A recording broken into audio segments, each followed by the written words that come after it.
Shabbat Shalom! It's Friday again. This time it's Parashat Toldot. In our parasha, we meet Yitzchak Avinu, one of the forefathers, and someone who really doesn't get that much press in the Jewish tradition.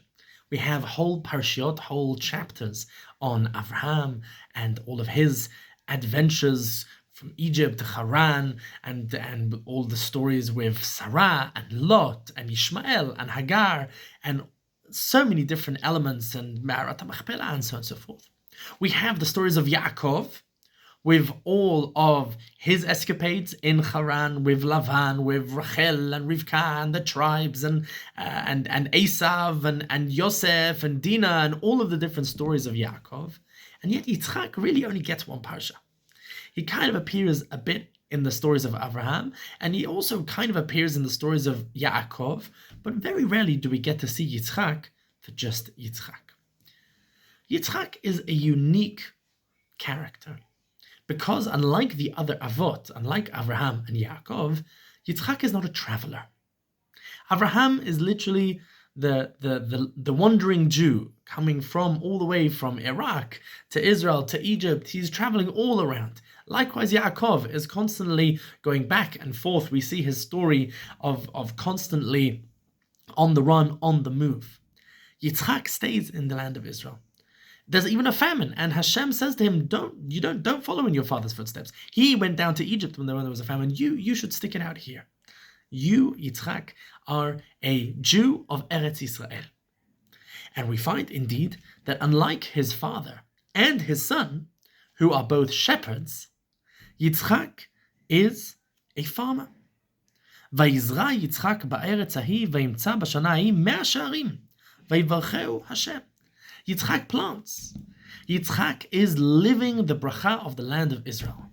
He is there in order to be a farmer, someone who digs down, who sets down roots, who digs wells, who kind of redigs the wells of Abraham and sets down into the land the anchor that is the Jewish people. Yitzchak actually, ironically, even has a run-in with the locals, with the Plishtim, similar to what Abraham had, but here there's much more of a whose land does this belong to? The battle with the Palestinians, with the Plishtim, about the land and whose land is this? You know, this is something that goes all the way back to the very beginning of the story. Obviously not the same Palestinians, but the concept, the fight, the struggle, the childishness of, you dug my wells and then you filled in my wells and doing things to spite Yitzchak. All of these things are already hidden here in the text in plain sight. And then we find the next generation. There is Yaakov and there is Esav. Yaakov is an Ish Tam Yoshev Ohalim. He is a simple Yoshev Ohalim. In this case means he's a shepherd. He's following in his grandfather Avraham's footsteps. And yet Esav is an Ish Sadeh. He is a man of the field.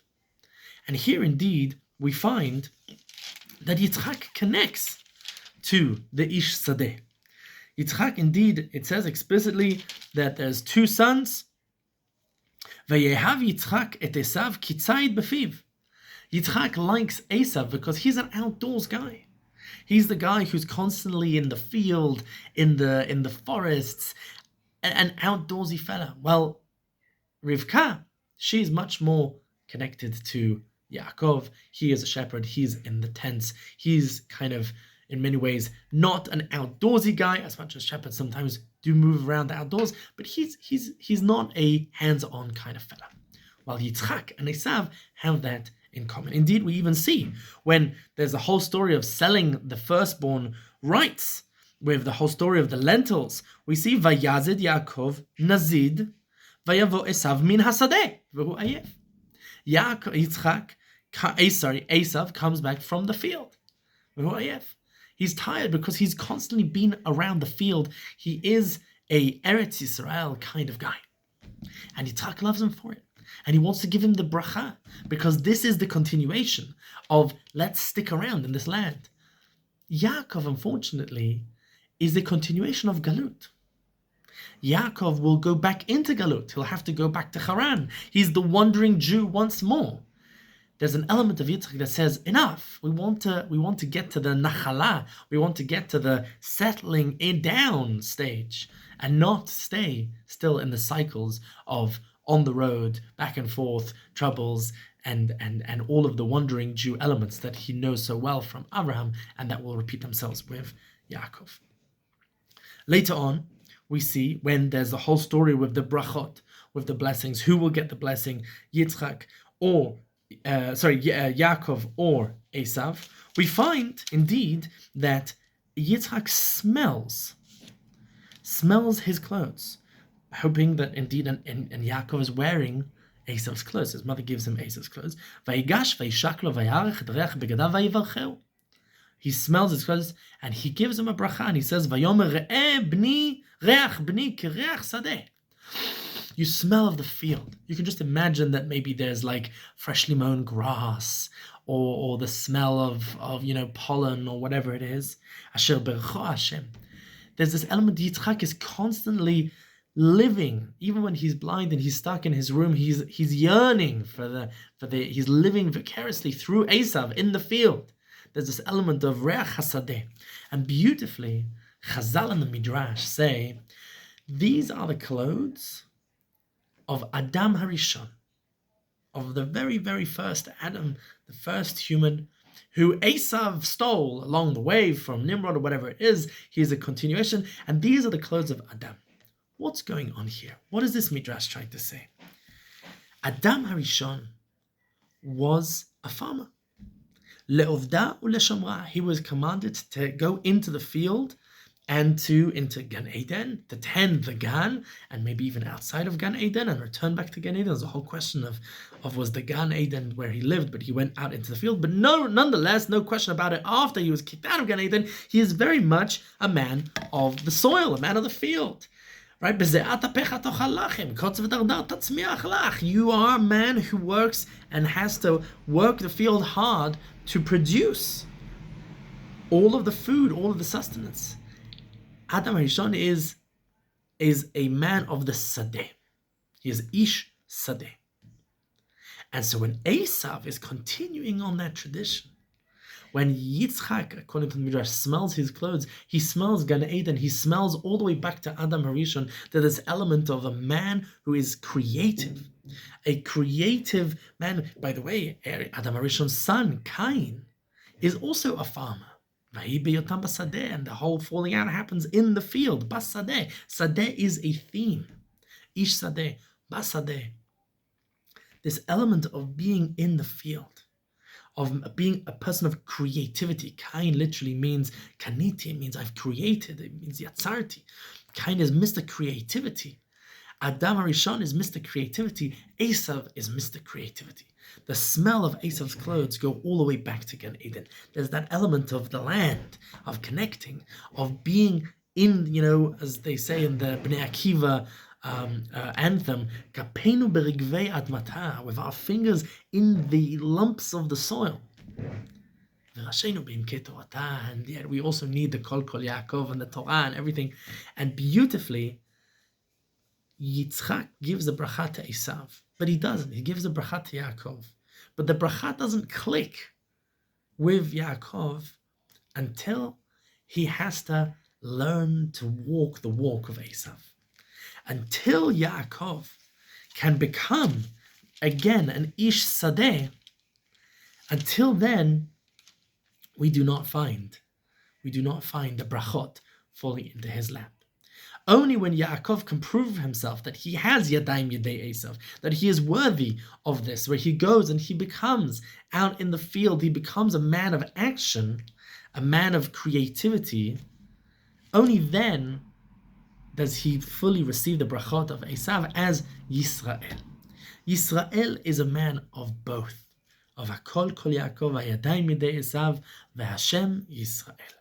Yisrael is the name that he gets. And indeed, we find later on in the story that Yaakov will meet his own wife when he meets her in the field. When he meets Rachel, it says, "Vayisa Yaakov reglav vayelech arza bnei Kenev vayar v'nei be'er basadeh." we come back to the field. The Sadeh will follow Yaakov through the rest of his life. Are you in the Sadeh? Is this where you are? How is it going? What's the story here? And this is something that will follow through, and we'll see later on in the story a very interesting kind of throwback to the story that we saw here in the Pasha of Yaakov and Esav and the Nazid Anashim and the lentil soup. Esav returns tired min hasadeh, right? We see indeed, just to read the pasuk again, where we see in our parasha, Vayized Yaakov Nazid, Vayavo Esav min hasadeh vehu ayef. Yaakov is there as the seller, and Esav is there as the buyer. And he comes in from the Sadeh, and he is tired. And later on, when Rachel and Leah are arguing about the children and who will have, the husband for the evening, we see when there's this kind of selling the Bechorah, there's selling the rights, we see indeed that Vatom Rachel lachen yishkav imach halayla tachat dudaer bni, I'll exchange Yaakov for the dudaim, vayavo Yaakov min hasadeh ba'erev. And what is in the subtext? Vehu ayef. Right? The same idea of Yaakov. Now Yaakov has filled filled the shoes of Esav. Now Yaakov is an ish sadeh. So I think, what do we take from this? This idea of being an ish sadeh, of throwing us back all the way to Adam HaRishon, there's something beautiful about being a person who is connected to the land. They say in these days, they tell people to touch grass, to be people of action, of actual, kind of green leaves and brown soil, people who can actually have roots and be part of the creation of nature, of the cycle of Bri'at HaOlam.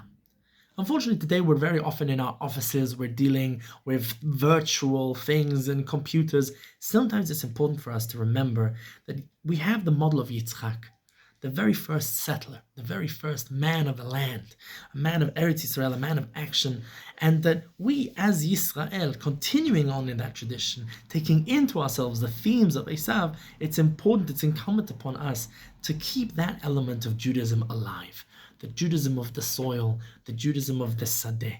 Be'ezrat Hashem, may we all find that element in our own lives. Shabbat Shalom.